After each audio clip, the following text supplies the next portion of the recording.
Welcome to our channel. Today we how to subscribe to ShipBob order status emails, beginner guide step by step clearly. Locate the login option, typically found in the upper right corner of the home page. Enter your credentials to access your account. Once logged in, navigate to the dashboard or account settings. Look for the section labeled Notifications or Email Preferences. Click on that section to view your notification settings.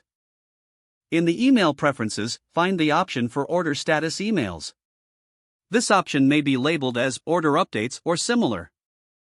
Check the box next to Order Status Emails to enable notifications. After selecting the desired options, scroll down to the bottom of the page. Look for a button that says Save Changes or Update Preferences. Click the button to save your email subscription settings. You should receive a confirmation message indicating that your changes have been saved.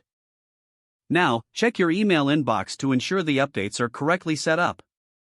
If you do not see the confirmation email, check your spam or junk folder. You will receive email updates regarding your order status moving forward. If the page does not load, refresh the browser or try again in a private or incognito window. Make sure you are using the correct email address, then retype it carefully to avoid small typos. If your password is not accepted, use the reset option and create a new strong password you can remember. Check your spam folder for verification or security emails, then complete any requested confirmation steps. Enable two-factor authentication if available to improve account security and reduce unauthorized access risk. After signing in, review your profile details so your contact information and settings are accurate and current. If you see an error message, note it down and try again after restarting your device and internet connection.